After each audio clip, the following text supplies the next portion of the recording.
asociándonos con el Foro Gogoa, y estoy encantada de haber podido tener aquí mi película y de reflexionarla conjuntamente con este público maravilloso. Muchísimas gracias, ha sido un honor. Muchas gracias.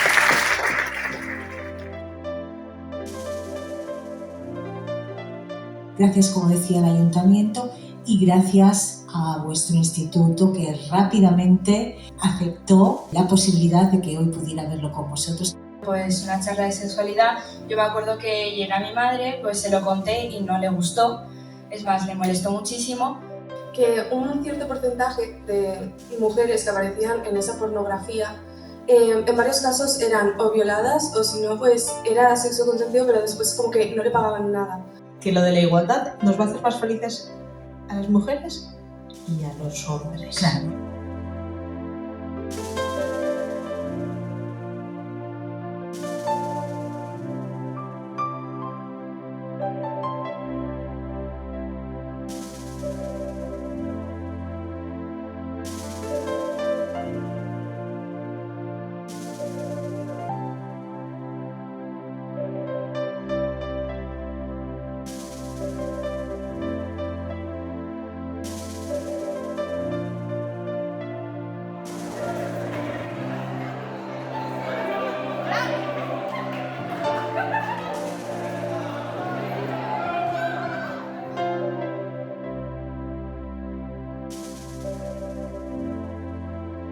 Sorprender y movilizar emoción para Alberti y para mí es esencial.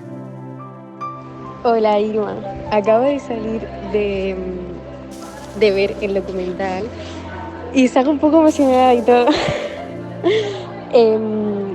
Qué fuente tan... Siento que este documental y sobre todo las personas que lo hicieron, porque tiene un discurso tan bien cuidado y tan bien tratado, es una fuente de conocimiento tan necesaria, es decir, y hecho como con mucha elegancia, ¿sabes?